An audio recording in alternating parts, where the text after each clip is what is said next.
آج کا موضوع، آج کا عنوان دوست احباب نے کہا کہ قربانی کے متعلق کہ لوگ جانور وغیرہ خرید رہے ہیں تو جانور کے اندر عیب کے متعلق کیا حکم ہے، جانور کیسا ہونا چاہیے، اس کے متعلق انشاءاللہ ہم آج کچھ باتیں سماعت کریں گے۔ سب سے پہلے نمبر پر جو بندہ ہر سال قربانی دیتا ہے، ہر سال حالات جیسے بھی ہوں لیکن وہ ناغہ نہیں کرتا، حالات جیسے بھی ہوں، کمزور سے کمزور ترین حالات ہوں لیکن وہ پھر بھی قربانی دیتا ہے، ناغہ نہیں کرتا۔ فرمایا جو ہر سال قربانی دیتا ہے پھر اللہ کریم اس کو کتنی برکتوں سے نوازتا ہے۔ سیدنا احمد بن اسحاق رحمۃ اللہ علیہ فرماتے ہیں،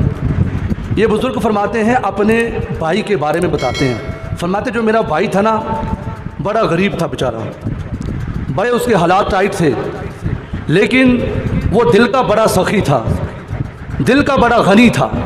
وہ کہتا ہے یہ دولت تو آنے جانے والی چیزیں ہیں لیکن سال کے بعد مجھے یہ موقع میسر آتا ہے کہ میں قربانی دیتا ہوں، لہٰذا گھر کے حالات کی کوئی بات نہیں، اونچ نیچ ہوتی رہتی ہے۔ تو بزرگ فرماتے ہیں، بابا جی فرماتے ہیں میرے بھائی جیسے بھی حالات تھے لیکن ہر سال قربانی کیا کرتے تھے۔ بعض دفعہ ان کے گھر کے حالات بہت زیادہ ٹائٹ ہو جاتے تھے لیکن پھر بھی وہ ہر سال قربانی کرتے تھے، تو پھر اللہ کا ان پر کتنا فضل ہوا۔ فرماتے ہیں جب ان کا انتقال ہو گیا، موت ایک دن ہر ایک کو آنی ہے، تو یہ بابا جی فرماتے ہیں میرے بھائی کا انتقال ہو گیا، اب میں نے خواب کے اندر دیکھا، سنیے گا جو قربانی کی کتنی برکتیں ہیں۔ کہتے ہیں میں نے خواب کے اندر یہ منظر دیکھا کہ قیامت برپا ہو گئی ہے، لوگ اپنی قبروں سے باہر نکل آئے ہیں،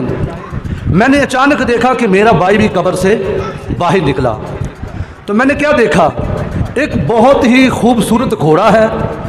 دو رنگ کا گھوڑا ہے جس کو چت کبرا کہا جاتا ہے، ابلک دو رنگی گھوڑا ہے، اس کے اوپر میرے بھائی جان سوار مجھے نظر آئے اور میرے بھائی جان کے ساتھ اور بھی بہت زیادہ سواریاں تھیں۔ تو کہتے میں نے خواب کے اندر پوچھا یا اخی ما فعل اللہ تعالی بکا، اے بھائی جان بتائیے آپ ہم سے بچھڑ گئے ہیں، ہم سے جدا ہو چکے ہیں، عالم برزخ میں پہنچ چکے ہیں، بھائی جان بتائیے اللہ کی ذات نے آپ کے ساتھ کیا معاملہ فرمایا ہے؟ کہنے لگے میرے اللہ نے مجھے بخش دیا ہے۔ پیار سے کہیے نا سبحان اللہ۔ اللہ کرے جڑے کہندے پہ نے اللہ اس ذکر دے صدقے ساڈی بھی بخشش کر چھڑے،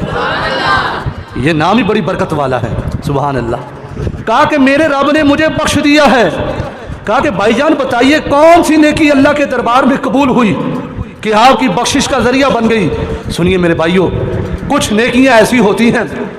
جو ہمیں بظاہر دیکھنے میں چھوٹی محسوس ہوتی ہیں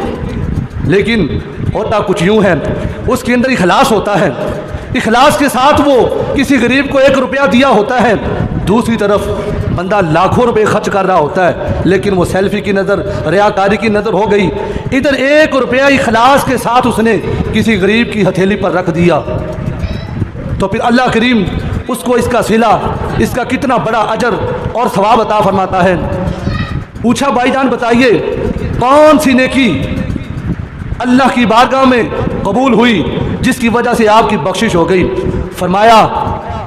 بھائی جان بات کچھ یوں ہے، ایک دن ایک بوڑھی خاتون میرے پاس سوالی بن کر آئی تھی، میرے بوئے پر آ گئی، دروازے پر آ گئی، میں نے دیکھا یہ بیچاری بہت بڑی ہے، بڑی خاتون ہے، اس کا کوئی سہارا بھی نہیں ہے، تو میں نے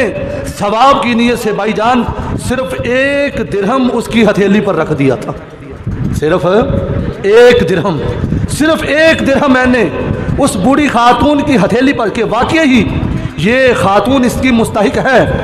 ایک تو نا آج کل ڈرامہ رچایا جا رہا ہے، ہٹا کٹا بندہ ہوتا ہے، بالکل ٹھیک ہوتا ہے، ان کا پورا یہ پیچھے وہ ہوتا ہے سرکٹ، لوگوں کو وہ دھوکہ دیتے ہیں، لیکن نہیں، یہ اصل میں خاتون واقعی مستحق تھی۔ کہنے لگے بھائی جان میں نے ثواب کی نیت سے صرف 1 درہم یعنی 1 روپیہ اپنی زبان میں سمجھ لیں کہ میں نے وہ 1 روپیہ اس کی ہتھیلی پر رکھ دیا، کہا کہ یہی روپیہ میرے لیے بخشش کا ذریعہ بن گیا، سبحان اللہ۔ لاکھوں روپے بات نہیں ہے، نیت کی بات ہے، اللہ کی بارگاہ میں قبول ہو جائے تو بندے کے وارے نیارے ہو جاتے ہیں، سونے پر سہاگا بن جاتی ہے بات۔ کہنے لگے بھائی جان صرف 1 روپیہ میں نے اس کو دیا تھا، اس 1 روپے کی وجہ سے میرے اللہ نے مجھے بخش دیا ہے، سبحان اللہ۔ کہا کہ بھائی جان جس گھوڑے پر آپ سوار ہیں یہ گھوڑا کہاں سے آ گیا، اور یہ جو آپ کے ساتھ اور بھی گھوڑے ہیں اور بھی اتنی زیادہ سواریاں ہیں؟ کہا کہ بھائی جان